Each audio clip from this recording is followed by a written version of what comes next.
There we go. Hey. Good morning and afternoon and to everyone. Glad to see you and welcome you to All Things Dr. Leo. Yes, I am live at my house with my dear friend Kirk Whalum, and I'm telling you, I'm honored to have him in my home. We kind of figured that instead of trying to do the Be Live and send him the link and all that, I said, you're right, you're home this week, so why not come over? And I'm just so appreciative of you consenting to do that. So we're going to start. We got a wonderful show for you today and some questions. Just honored to have him to share with us. So we're going to begin with a word of prayer. Good morning, Wendell. Good morning, all of you. I know you're coming in. Some of you will catch it later, be on archive. So we'll start with prayer and begin. Lord, we honor you. Thank you for our gifts and thank you for this day. Thank you for the gift of Kirk Whalum. And thank you for the excitement that this exudes. Bless our intentions. Bless the conversation for your glory. Amen. Mm-hmm. All right, man. Tell us where you were born, just some things, sure. How you started your career, Well, I'm questioning most of that, because when people see us together, they, like, y'all brothers, ain't you? Right. I get that a lot. And I'm honored. Remember we played over at that school, right? Which we try to do, right? Right. On a semi-regular basis, trying to show up for these kids. But born and raised here in Memphis. Really, I tell people I was 9 when Martin King was shot, and we were blocks both from 9. Sorry, the same age. Right, Yeah. the same age. Right. Blocks from the Lorraine Motel, right. and that experience was so really traumatic for me because I didn't know where to put that, and because especially we used to swim at that motel because you couldn't really, back in the day you couldn't just go over and say I'm just gonna swim over here. Right. And we didn't have the country club, and all that. But so there was a swimming pool within that hotel area? Where the parking lot is now for the National Civil Rights Museum, that was the swimming pool. And it was fenced in, which is important because the fence was high, so you couldn't really see in there. So consequently, another connection is that Isaac Hayes, David Porter, all the great songwriters at Stax would go and hang out at that pool because they could stay there at the hotel and it was completely racial neutral zone. So you could, have your white girlfriend over there at the pool, that type of thing. And so that place was, one of those places of cultural sort of, the aggregate, narrative of culture. So anyway, growing up in Memphis, there's a lot of that, and I won't start on a whole lot of stories, but after we left, I met Ruby when I was 15, We'll talk about that, but we both went to Texas to go to college and said once that was, we're never ever going back to Memphis. We literally said it. And so you didn't choose Morehouse? I did not choose Morehouse. Yeah, and that's the thing, my uncle, Dean of Music in Morehouse, Wendell Whalum. I was named after him. Yes. My name is Kirk Wendell Whalum. My granddaughter's name is Wendell Jane Whalum. And I just never, I never saw myself in that light, the Morehouse man, the whole choral program and all of that. I'm like, man, I want to be a jazz guy. And so I just didn't see it as a teenager. Now, looking back, I probably should have because it was such an honor to be related to him and all of that. But, I think it was important for me to forge my own way. That's another thing. So you said something, Kirk, that you said you wanted to be a jazz. So where did that inkling you had, as you said, your grandmother, which we're going to talk about, inspired my dad. Yeah. I'll tell you about that story. But your uncle, Wendell Whalum, who I knew is a great, phenomenal, unbelievable musician. So an arranger and composer. So where did the jazz interest come from? Right. So, playing saxophone, I was listening to saxophone players. And of course, I heard the great Hank Crawford, who was from here, and I knew he was from Memphis. So that was a big deal. And, so I made it a point to kind of know who he was. Right. By the way, I played at his funeral. Right. But then when I got to high school, the high school band director said, "Oh, well, I heard about you over at junior high, and I'm looking forward to having you. So would you like to be in the jazz band?" And that's like a moment in time where I went, "No, sir, I'm not really interested in that. Because again, you think about what were we listening to, right? Shaka Khan, right, Rufus, exactly, right. Jackson And we're 5, talking about this late 60s, Temptations, right? yeah, The you know, 60s, 70s, that's right. and the That's what it was. Barcades. I mean, to The me, Barcade, right. it was about being in a band, right? right? It was Okay, very right. important for me Gotcha. to be in a band. Gotcha. And jazz, again, jazz was not the hip and groovy music right. of the 70s, right? It was in the 60s, right. obviously 50s, yeah, 40s. Exactly. But by the time we get to the 70s, it's all about drinking R&B, and you know, it's a different street beat, right? And so no, I said no, and then he said, well, you know, realizing his resources were limited, right? How many decent players am I going to get in on this instrument? Right. He said, well, let me rephrase that. You are now in the jazz band. So I was coerced, basically kind of ordered to be in the jazz band. But man, Leo, the first rehearsal, I mean, I'm talking about the first rehearsal where I heard, it's just like with your choir, like people who sit in on rehearsal, go, oh, wow, that's how they do this. And that was the revelation for me that, oh man, this way this music, that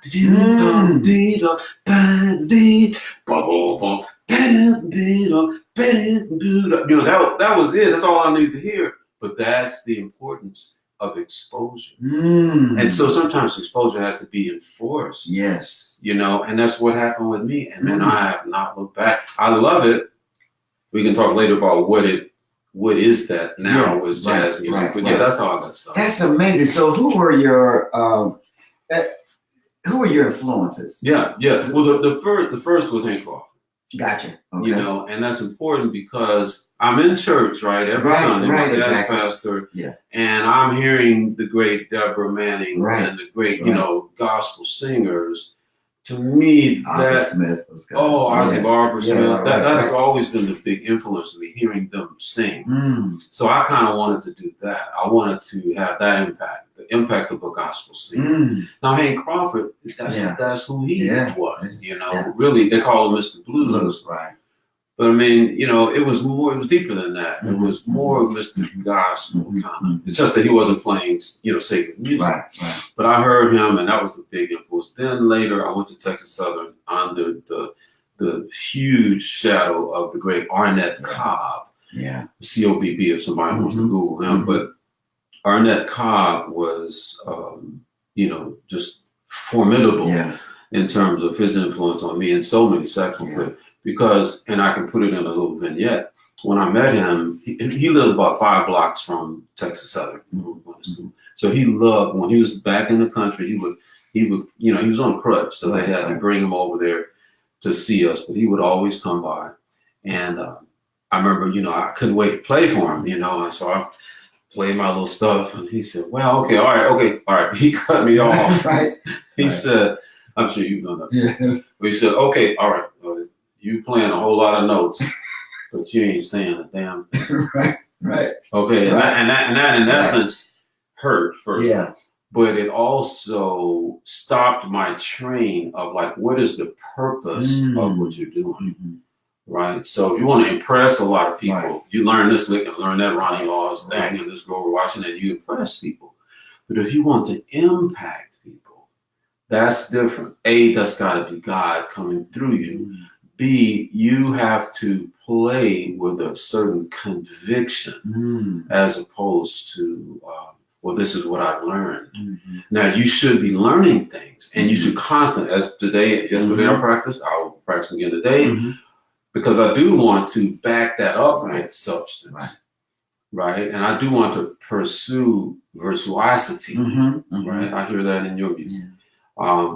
But man, it's all about impacting people, and only God can do that. I mean, we can impress them. So when did you make that connection?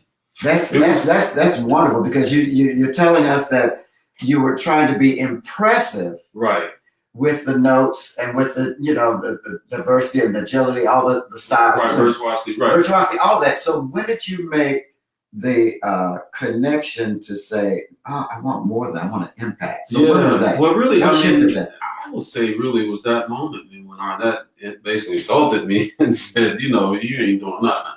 You know, it made me really think harder about, well, geez, actually, where I came from, that was what was important to me. Like the impact when I heard Barbara Westbrook sing, and I heard Deborah Manning, though that it got to you, it was like, oh man, oh goodness gracious, you shed a tear and all of that. So that was really what I wanted. But now that I've gotten into this new world where, man, you hear the virtuosity. I mean, my peers, man, I'm thinking about Branford. I mean, I go on and on. Kenny Garrett, Tia Fuller. I hear the virtuosity, and it still inspires me, right, to strive. Like I realize that I will not be John Coltrane, but I can still strive, and I can be the best me. There you go. That's it. But at the same time, I acknowledge that the thing that has impacted people through me, and the thing that by which I've been able to make a really nice living, is that God is speaking through me. That He's impacting people. That is, you know, that is so important that you shift from impressive to impact. And so in doing that, what I guess I'm trying to gaze and say, when did you really decide this would be my career, this would be my instrument of choice? Saxophone, this is where I feel, you know, the impact that I'm making an impact. So how did, you know? Yeah, really the saxophone part of it was twofold. I think there's the conscious and the subconscious level that we do pretty much everything, right? We find out later on, oh, that's why I did that. Right. But for me, the saxophone looked cool. Okay, I mean, and as a guy, right, it's like this technology is, because there was, you know, high tech, right, you know, back in the day, like all these gizmos to make that instrument work. Invented by Adolph Sax. His name was actually S.A.X. And in 1834. But for me, I saw those keys and the gold. It was just, man, like a big piece of jewelry, you know. Yeah. And I just, man, I fell in love with the instrument, and I love the sound of it. But subliminally, you know, I knew that my uncle Peanuts, right? My uncle Wendell's oldest brother, right. My dad's oldest brother, in St. Louis, played saxophone. Yeah. Just he didn't live here. But after I had chosen the saxophone, just so happens he came to visit. He didn't come very often, but he came to visit, and it was another one of those moments where he said, my boy's playing the saxophone. He said, "Well, go in there." So he said, "Go get your horn out and play me something." And I'm thinking again that he's gonna be impressed. I'm gonna play something. And so I got the plan, and I had to sound terrible. You know, you think about it when I hear kids who are in the 8th grade playing saxophone, and actually 7th grade, but yet you would have known. You would have thought I sounded great. He said, "Wow, man, that's really good." He was encouraging me, right? He said, "Well, let me see if I can get anything out on it." Slowly he picks it up. And with my little beginner mouthpiece and real soft reed and everything, he picks it up, and Leo, it's like angels were saying. All of a sudden, I just heard an orchestra and Lionel Hampton, and I just heard this sound, but like right up on you. That's another thing. It's one thing to hear it on a record, and you say, "Oh, I could do that." Yeah. But here he is making that sound, and you just heard yourself, and now the comparison of hearing somebody who's been playing that instrument for 30-some years. Right. And you're like, wow. So that was a huge moment for me. So I think choosing that instrument had a lot to do with it. I just went to see him. He's 90. I literally just drove back that day for yesterday. Oh, he's in the home. He's still in St. Louis. He's in St. Louis, yeah. And he's frustrated. You know, like most people, when you're institutionalized, he doesn't understand. He's like, "Well, why am I here? You know, why am I not at home?" "Well, Penis, you fall every other minute. How are you going to be at home?" Because Ronnie, his wife, you know, she's even a little older than him. Like, she can't take care of him. Right. But it's, you know, it is what I just try to love on him. That's it, man. So your connection with the instrument and jazz, and so those pieces coming together, those formative pieces are forming the career path for you. So when did you finally say, you know, this is the maturation happens? So the fusion happens with the gift, with the instrument, and with a particular genre. So now, when is this shift to say, I think I can make a career out of this? When did that happen? I think I was. Or how did that go about? I was really young and uninformed enough to think that I could do that I could make my living playing the saxophone. That happened, man, when I was 13, 14. Wow. I just felt that's what I'm going to do. And it was about bands at that time. Right? I just wanted to be in a band. I was in a band called the Exotic Movement. And here in Memphis. In Memphis. Wow, yeah. I joke and say, well, that's. Was this out of your high school, or was this? It was kind of. I wasn't Melrose, but some of the guys went to other schools. Okay, cool. The drummer with the Barcades lived on my street, and they perished in the plane crash with. Right, I remember. Right. So Carl Cunningham, but there were 10 brothers, right? So the youngest brother, Blair Cunningham, is my best friend. Also played drums. They all played drums. But at that time, I think I got off on the side story, but I'll wrap it up. Blair, my best friend, drummer, we were both in the band, right? And so I think at that time, we just were convinced that we would be doing this the rest of our lives. And again, I didn't have a plan B. And my mother used to say, you need to have something to fall back on. And that's good advice. But I think certain people should not focus on that. I think certain people, yourself included, like you knew you had to be about who you were. Your calling was to do what you're doing. So you couldn't waste no time finding, building something to fall back on. Wow. Yeah. Right? But at any rate, we're out there playing the band. Fast forward now, Blair Cunningham, or is now called Blair Cunningham, because he moved to England. When I moved to France, he had just moved to England. So here we are. In Europe, I'm torn with Whitney Houston. He's torn with Paul McCartney and Sade and the Pretenders. And I look around and I said, dang it, we actually did that. We made a living of this. God opened these doors for us. But I think part of it was because we were convinced that was what we were supposed to do. Wow. That is amazing. That is amazing. And what's amazing about that, too, is that, you said you hone in, no time to backtrack or do a B plan. It's like you hone in on the area that you're called and that you're passionate about, that you have a sense of direction. And that's very true. So many people have so many things. And of course, we're into the day and time now, Kirk, where you need to have multiple streams of income. Everybody says absolutely. That's different. That's different. No, that's different. That is important. Yeah. It's different. But it's significant to have that area that you're focused and everything else, the other streams of income come as a result. And I think there's a willingness to do what you have to do to keep the bills paid, to take care of your family, etc. A quick example, guitar player that I hired, I knew he was good. And initially his wife told me, my husband's a guitar player. She was in the choir that I had used. Tyrone Dixon did a choir for me for my gospel band and jazz chapter 1. So my husband's a guitar player. Oh, how nice. Yeah.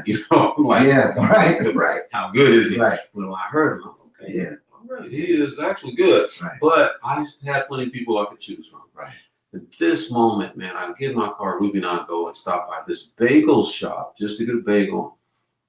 Who's behind the counter serving bagels? Putting on the cream cheese and everything, this guitar player. His name is Michael Rapolo. I'm going to say his name because now he's Babyface's music director. But when I saw him back there serving, not just working at the bagel place and kind of going, shoot, man, that go Kirk Whalum, man, he gonna see me, man. He was like, hey, Kirk, what's going on, man? Hey, bagels on me. What you want? Tell me what you want. He had this attitude. He wasn't embarrassed about that. Exactly. He was like, man, look, I'm here. This is what it is. Do. Right, exactly. Because somehow he knew that eventually he was gonna be somewhere else. Yes. And sure enough, like I said, right now he's Babyface MD. Yeah. When I saw him, I knew right then. I said, that brother's gonna be traveling with me. So I told him, I said, well, I don't know what kind of work plan you got here, but I need you to go to, we played in Cancun, we played in South Africa, we played in Japan. So he toured with me for about 10 years. But for me, the thing that locked it in was the character, right? I saw that character where he had an attitude of service, and he wasn't freaked out. It's like, hey man, this is where I am right now. I'm willing to do this. So again, it's not so much about, because certain people, not everybody.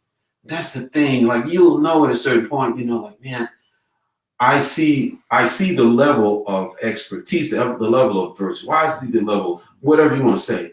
And I know I'm nowhere close, and I don't think I can get there, but I enjoy it. So I'm gonna have my plan B. I'm gonna have these other things where I can, right? But there are other people who you said like, no, I'm gonna get there.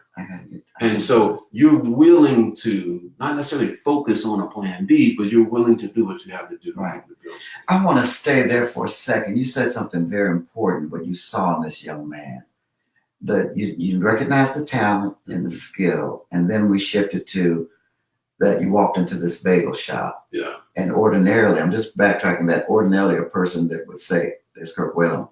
I play guitar, he's singing, perform, but I'm in a bagel shop doing this, mundane. Right.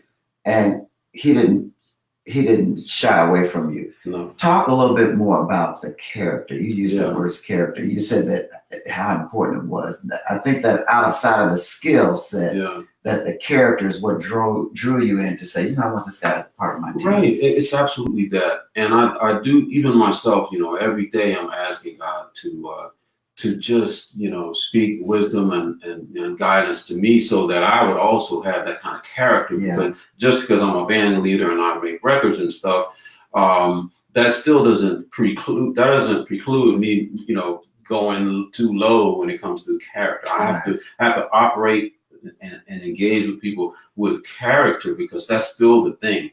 And I can even give you examples. Ricky Lawson was one of the great drummers. I first met him playing with Whitney Houston. It's not true. I met him before that, but we toured with Whitney. He played with Michael Jackson. I mean, he played with, you just name it, Lionel Richie. It was Ricky Lawson. Right. And a lot of the records that we hear from the 70s, 80s, 90s, and 2000s, was Ricky. But the thing, he was just laying it down, right? And he wasn't playing a whole bunch of frills, right? But he could do that. But he was playing functionally. But the thing that got him hired by just about everybody breathing was his character. It was character. It was the thing that he was going to show up on time. He was going to treat people right. If there was some kind of tension, he was going to be the one to be the peacemaker. It's just a character. There's no other way to describe it. And as a band leader, and I know in your position, you're looking for people who are good, but there are a lot of people who are good. Yes. But not all of them have godly character. And that is the main thing. That's awesome, man. That is so important and prevalent, and we can encourage our listeners and persons that are viewing us more that the importance of character. Hey, I see Ralph Lofton on here, Deborah Manning Thomas. They're all here, so they're all pushing us on. Hey, Queenie. So, tell us a little bit, Kirk, about the history of jazz. I know we had a conversation, but just how the genre, this art form evolved, what it is connected to. Everybody's watched the documentary on Quincy Jones and learned a lot about that. So just give us some points. Briefly, what I'm a thumbnail. Thumbnail. I'm certainly not a musicologist or a jazz historian, but I know enough about this music called jazz just to kind of give you the outline and to say primarily I use this as this continuum kind of a thing to think about.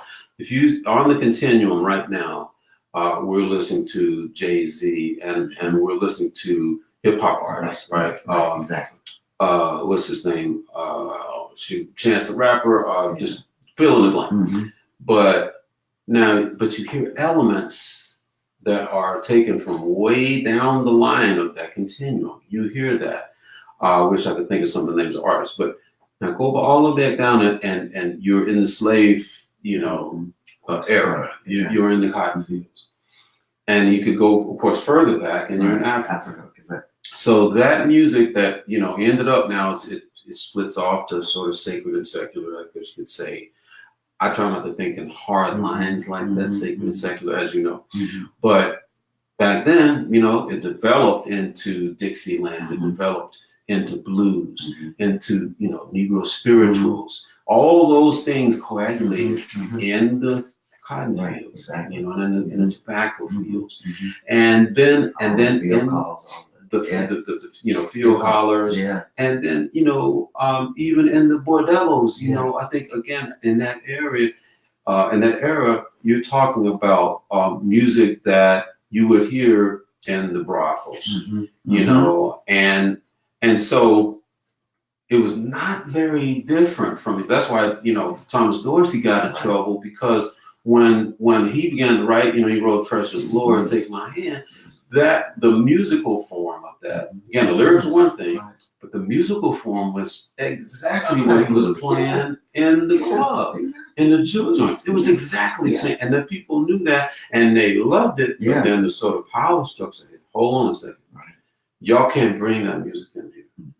And that's precisely what, you know, Kirk Franklin had to deal with, right? It's the exact same thing. But black music made its way up. You could really say it made its way up the Mississippi River.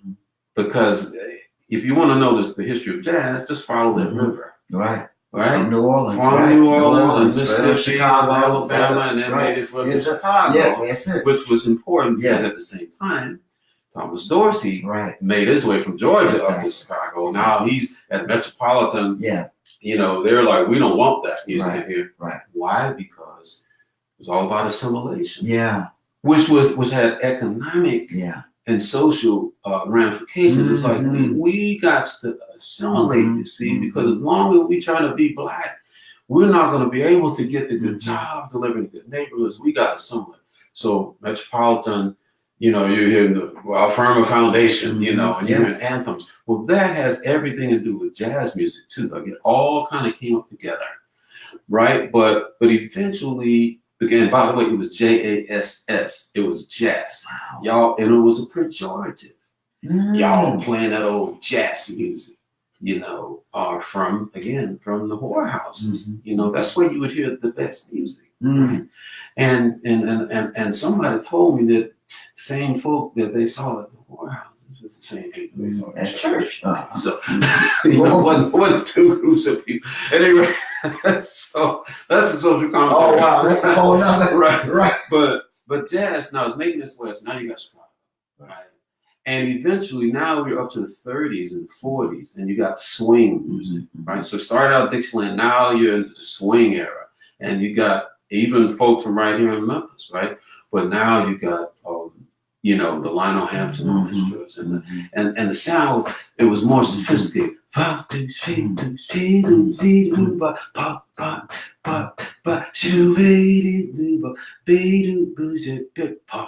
know, it's always just kind of fall on the floor because jazz music, just like classical music, the music followed the dance. Okay. If you study classical music, you see these different forms of music are all from the dance. What was the dance? Then the music supported that culture. So they were doing the Lindy Hop, and they were, you know, but at no point on this continuum, and I'm done. No point on this continuum has jazz not been Black street culture, the sound of Black street culture. That's what it was.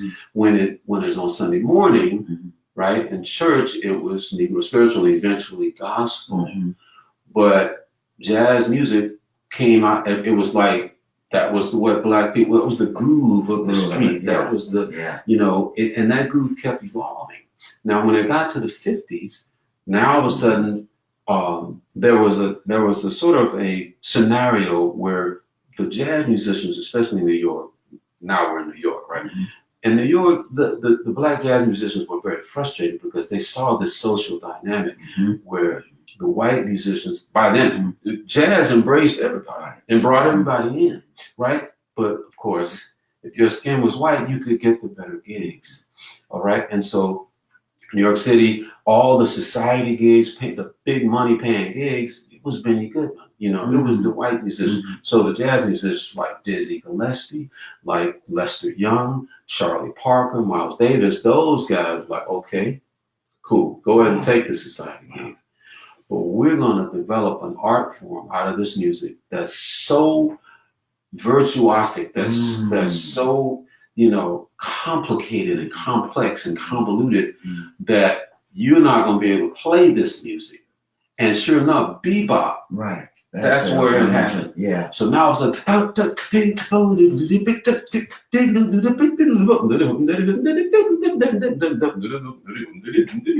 the music that you had to be hanging up under Charlie Parker to get that music. And that's exactly what those guys did. And they would get off the society gig stage at 11 or midnight, and they'd go down to Minton's Playhouse, right, in the village or up in Midtown, and they would just sit there and listen to those guys play. And Dizzy and them knew, like, this is another level. And and along with that, in bebop, you saw the trends change, the clothes people wore. Like in the swing era, like it was one thing. Now all of a sudden you got Dizzy with his beret, okay, and certain kind of glasses they were wearing, and they were calling each other, hey man, when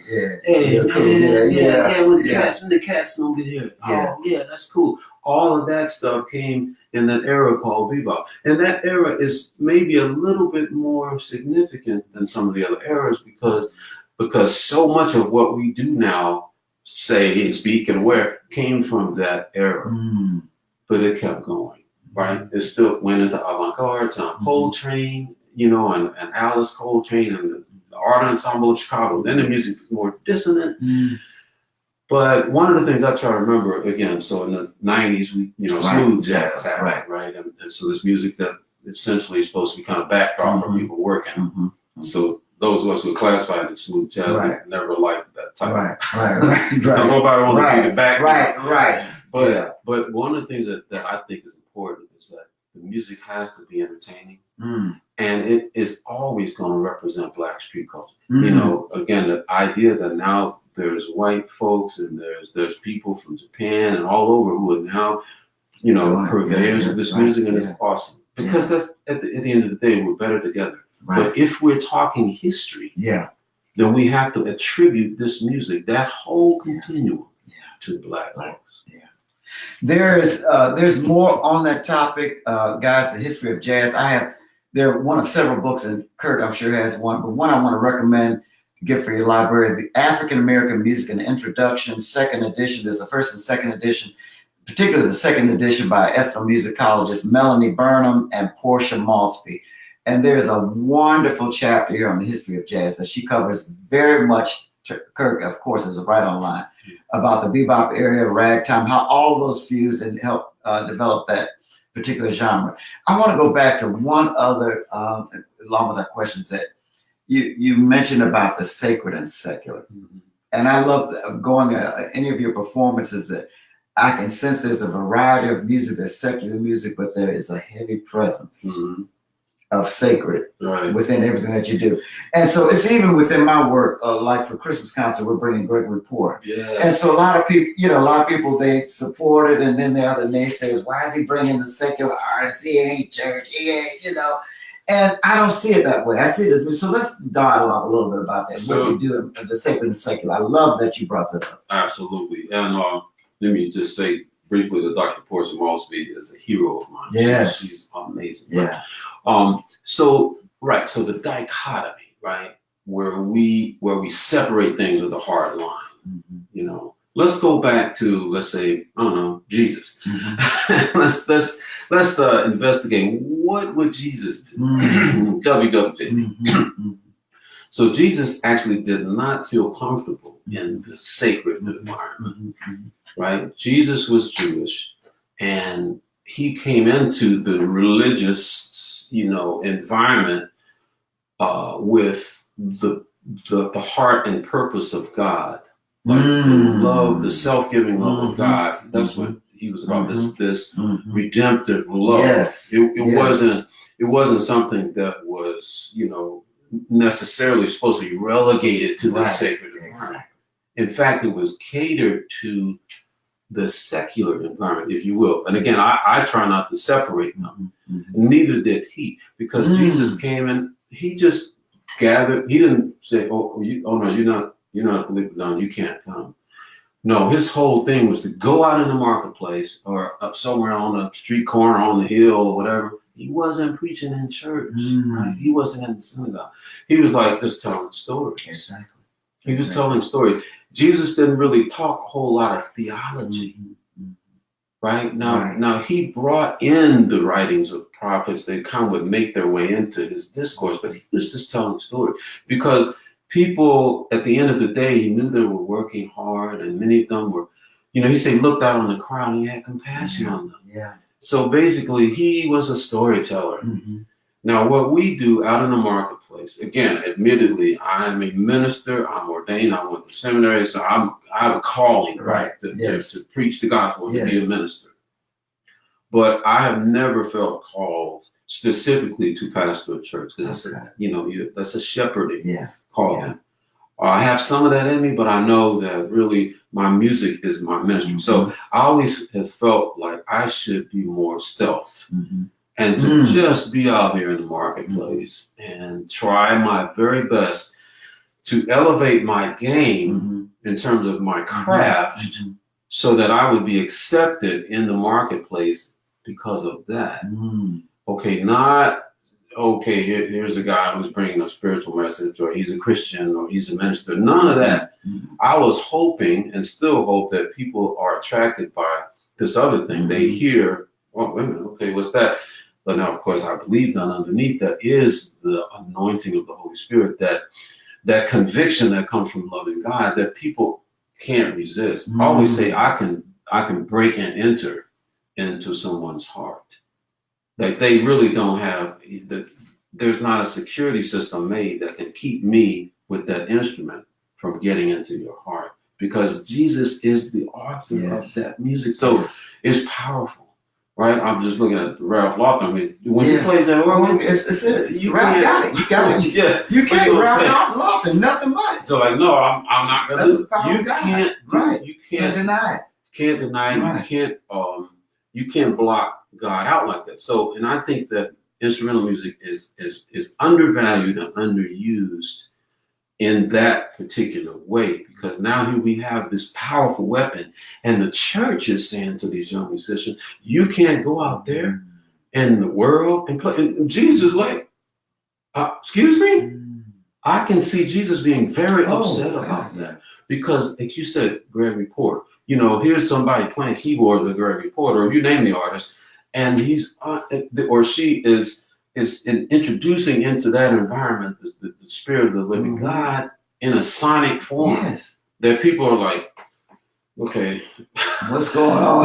Right. You identify as something. Identify as some life-changing something's going on. Absolutely. It's amazing that you brought that up. There's so much I want to ask about the ministry, so forth and so on, but I want to tie this in, which you did so well with the sacred and secular. You were, correct me if I'm wrong, you were a band director, or you toured with Whitney Houston for about 7 years. Ricky Minor was. Ricky Minor was, that's right. Gotcha. But I was. But you were there for about 7 years. I was hired help. Yes, about 7 years. Yeah, almost 10 years. So I want to say that it was your gift. Of course, I Will Always Love You. The single, it was just over the top. But it was something about your gift. Your gift pulled you in there. It got you in the door. Yes. But there was something Whitney saw, as I've been reading articles and looking at some interviews, something that Whitney saw. She called you Bishop. Yeah. And I understand that you were leading Bible studies. I was.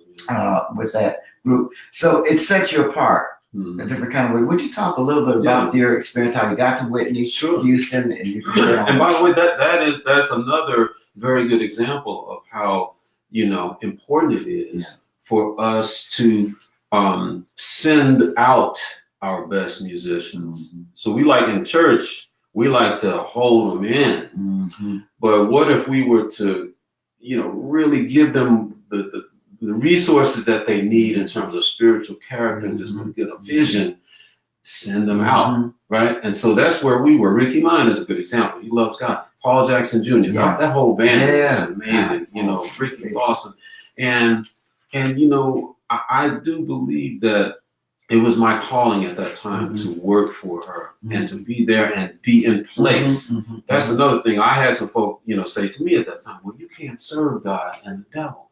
And I'm saying, well, show me how I'm serving the devil. I mean, do you know, have you been with me? I mean, do you follow me around? Show me. And again, we're all guilty of sin. That's not the point. But as far as vocationally, I felt that I needed to be in place. And again, maybe, you know, in a prophetic way, because I didn't quite understand how that would, you know, sort of be interpolated, but I did know that I needed to be in place. And so I did little things, like I would start, like you said, Bible study.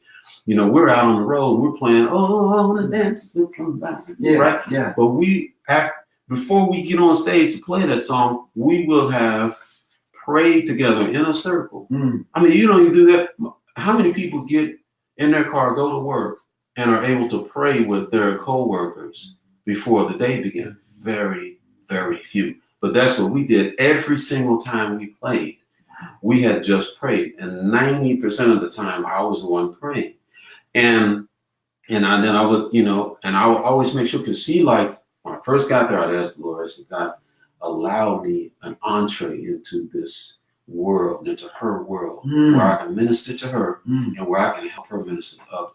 And sure enough, the first rehearsal in New York, she said, we gathered together before rehearsal. She said, let's repeat the Our Father. And I went, okay, she is taking the initiative and has done this from the beginning, where they repeat the Lord's Prayer.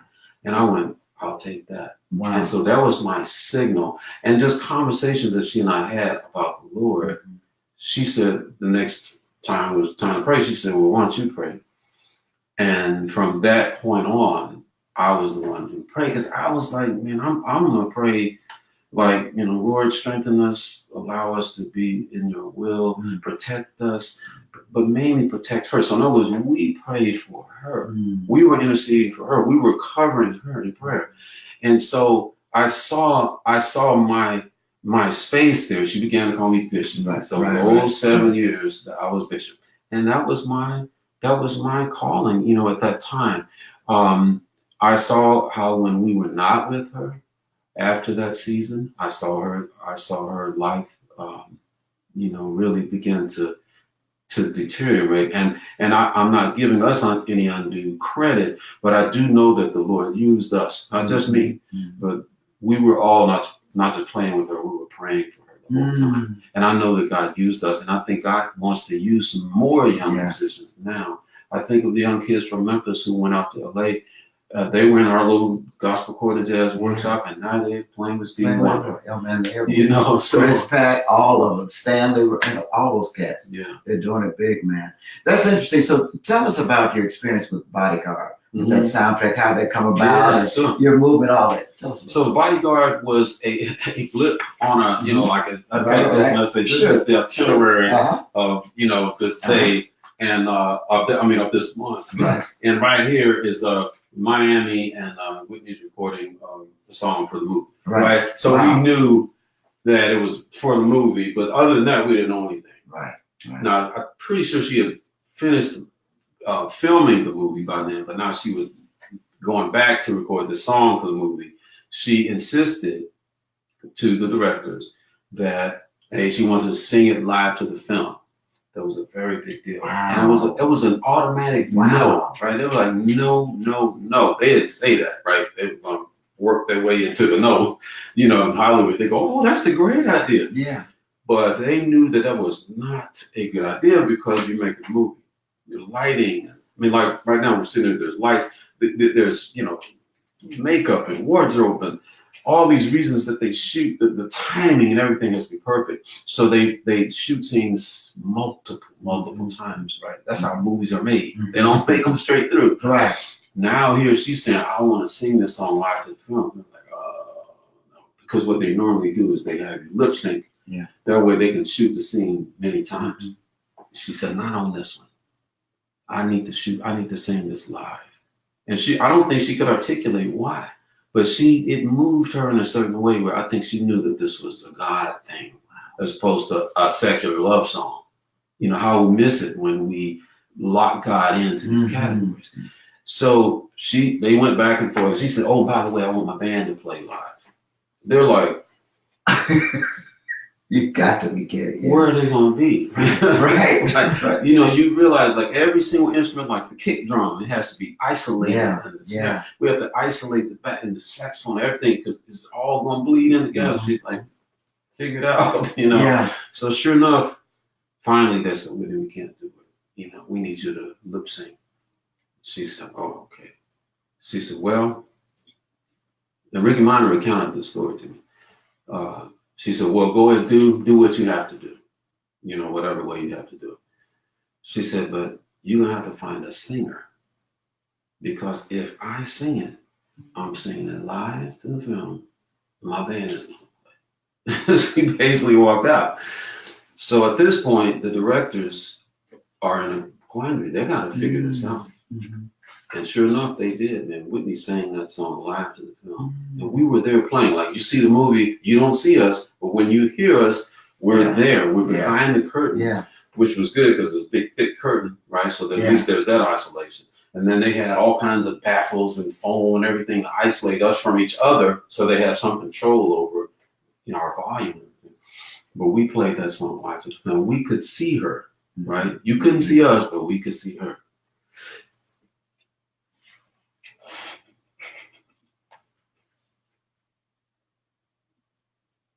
Yeah, that's amazing. That those are moments you'll never forget, and they still move you. They still move you. I think about, you know, the idea, like, it's like metaphorical, that the fact that we could see the main person, but that people couldn't see us.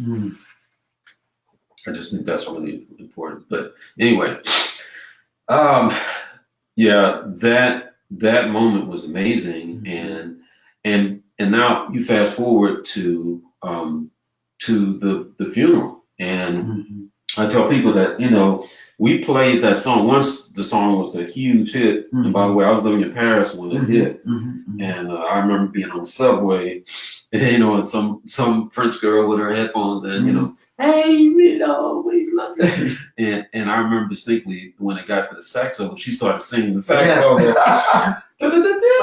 You know, so I realized that even playing that song, I know 1,000 times, all over the world with her, that it wasn't until the funeral that I actually heard the song, right? Because they played it like at the funeral. They didn't make us play. We played a lot at the funeral, but at this moment they've taken her out. They played the record, right? And so we just listened, and man, I had this epiphany, I think, you know, revelation, where I saw Jesus singing that song to the disciples, right? And first of all, I say that Jesus could sing.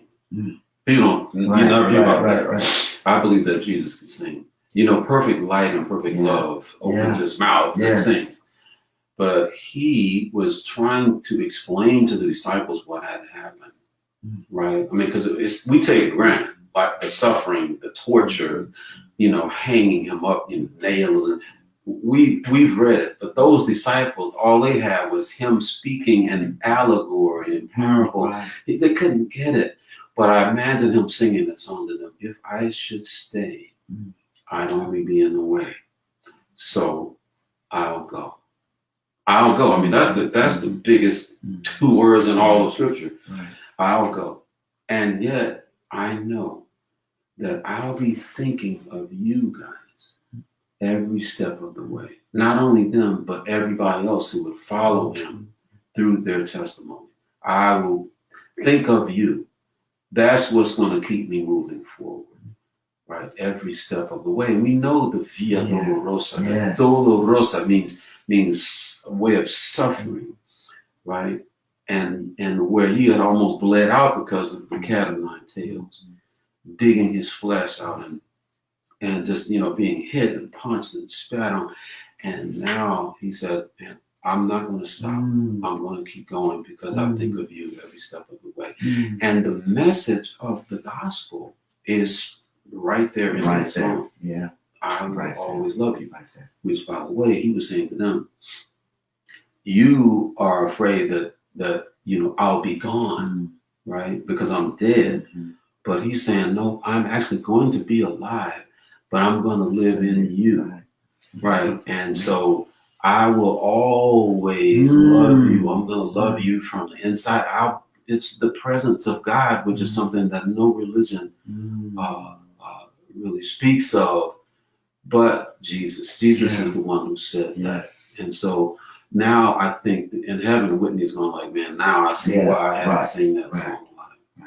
I want to thank you for your transparency, your vulnerability, and your heart. Yeah. People, they hear the performance and they hear, but to see and experience this live, it says so much. Let's shift a little bit. I have a lot of horn players. Jeff Gibbs, I know, is probably tuning in from Chicago. A lot of cats. Jeff, James Austin, all those guys, Memphians. So tell them about some methodologies for horn players that you recommend to build their chops to become. Right. So number one, there are no shortcuts. Okay. No shortcuts. The same level, the same standard that's been set in the mainstream world, and I use mainstream, I don't use secular. The level that has been set is set, and it keeps getting higher. Melissa Aldana, Jeff, if you haven't heard her, Google Melissa Aldana, Tia Fuller. They are setting the level for us. So if you just listen to me, that's okay, but man, the level is so much higher. That's why I'm still working on it, right? Working towards it, right? And there are the trendsetters. There are always going to be them, right? The ones who set the trend. And so that having been said, it's still, don't be discouraged. Like keep working at it, and realize that the main thing that you can work on is your sound. Sound is everything. David Sanborn told me that years ago. And so you can proactively work on your sound. And not a lot of gospel saxophone players do that, right? It is what it is. Right. No, when I play, if I were blowing my horn now, you would notice that my throat would get bigger. Right, because I'm used to this exercise where it's almost like yawning, and your throat gets bigger. Now you stop that yawn, and now that's where you want your throat, because you want all this to be clear and open, right? So that's number one. Number two, maybe it should be number one, is supporting the diaphragm, just like a singer. It's gotta be supported from every single note, because we get lazy and we just playing all cool and blah blah blah. If you're not supporting the diaphragm, you're not gonna get the best sound. All right, those are two things. Doing those long tones, every horn player listening knows what I'm talking about. It's just like doing your You gotta do that.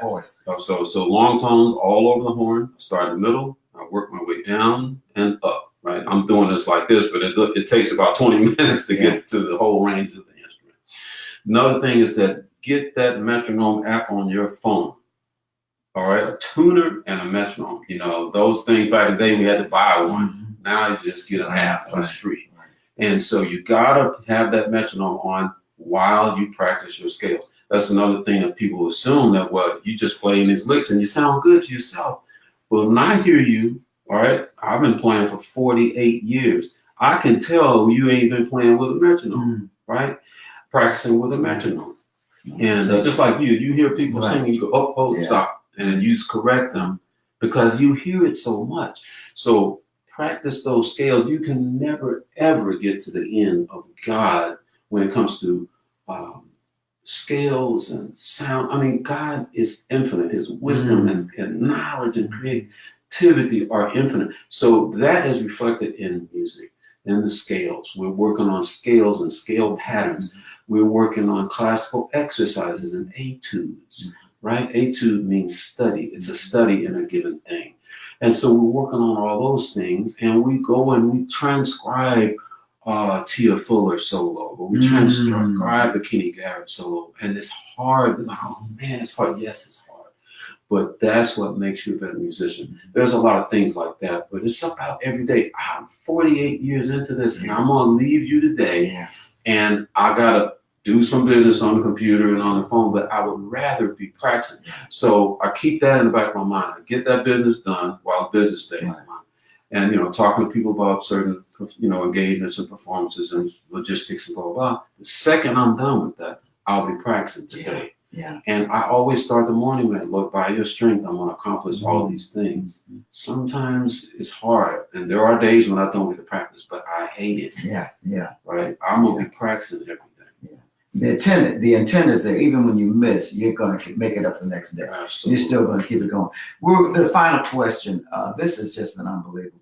Tell us, we've got scholars, we've got everybody listening, preachers, pastors, musicians. So what would you say are 3 core standards that you live by for musical excellence? These are the 3 items that you say, look, this is what, in order to kind of move and achieve what I sense and feel in my pattern. Yeah, I think one important thing, Leo, is to split it up into days.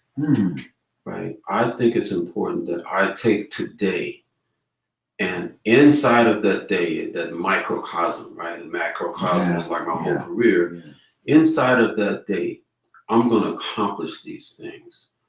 And like you say, if so happens I don't get to one of them, then I'm going to get to it tomorrow. Right.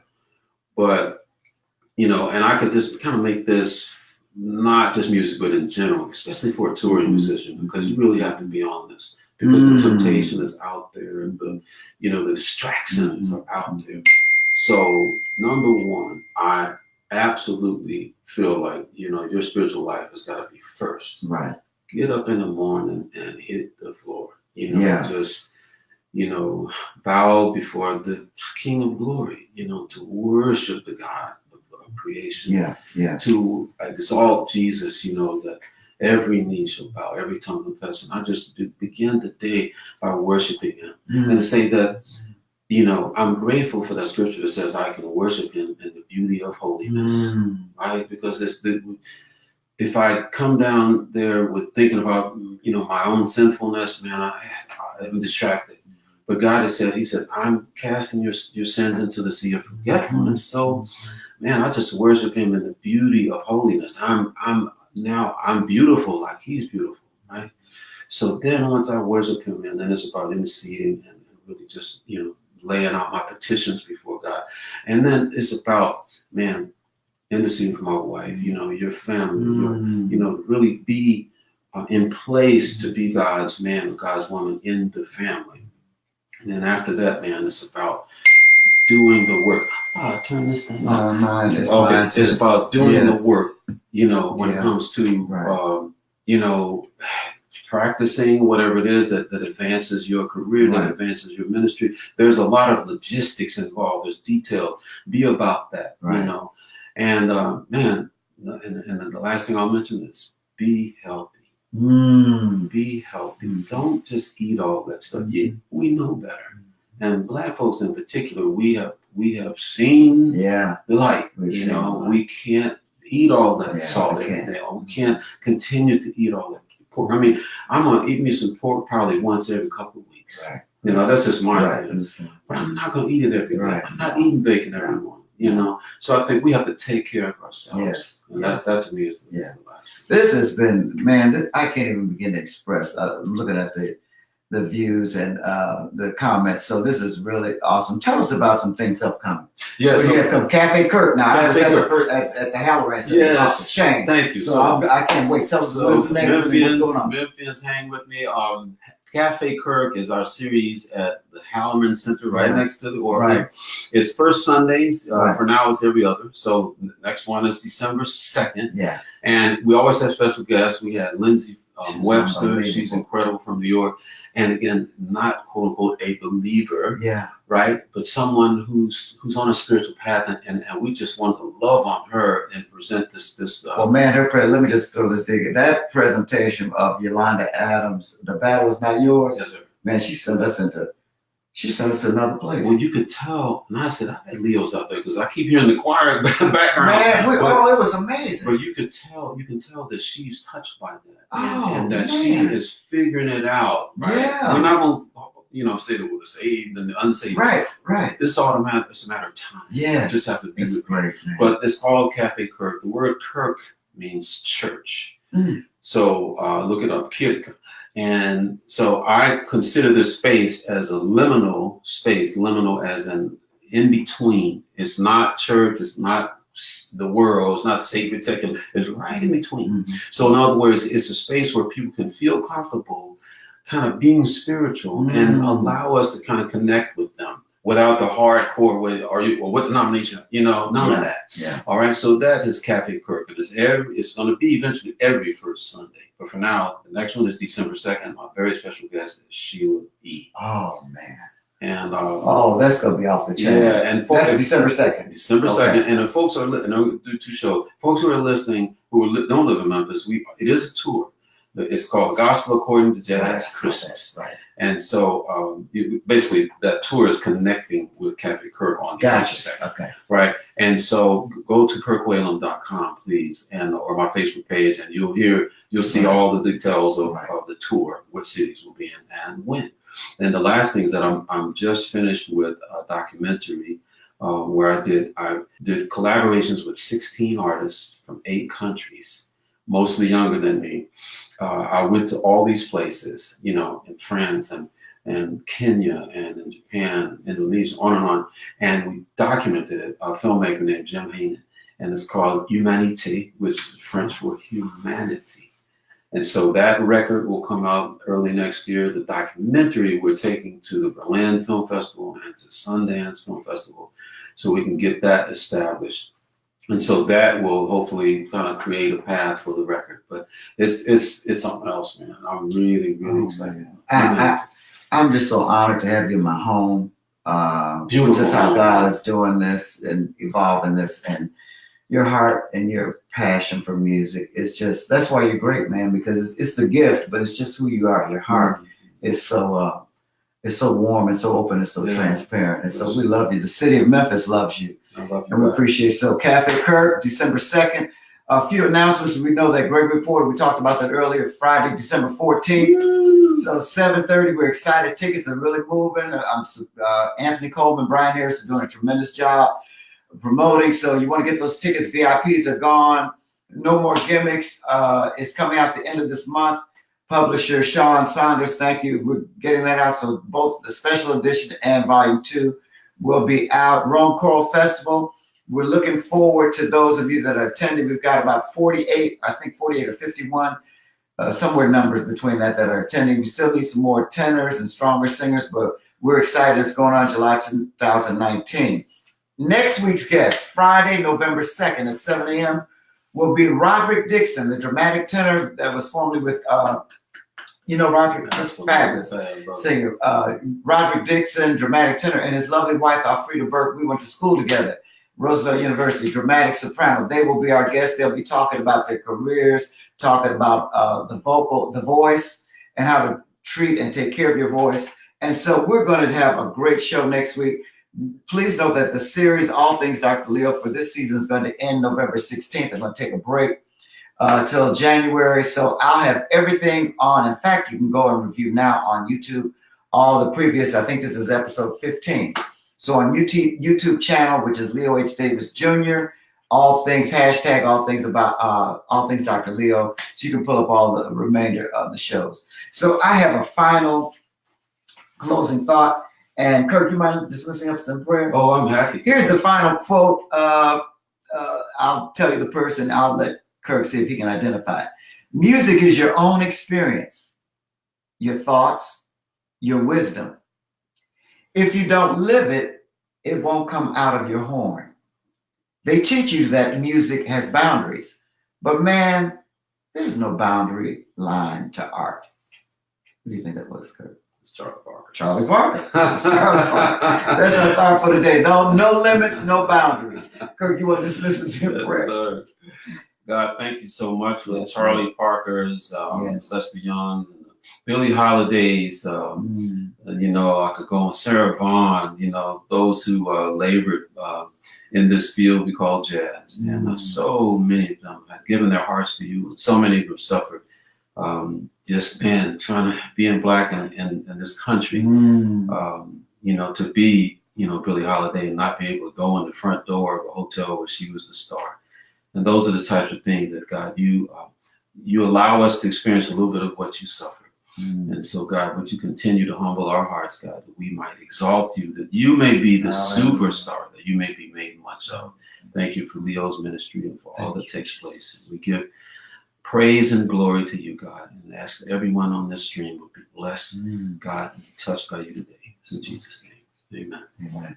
Love you guys. Appreciate the support. Please share this broadcast. Share it. See you next Friday. Take care. Wave at him, Kirk. All right, man.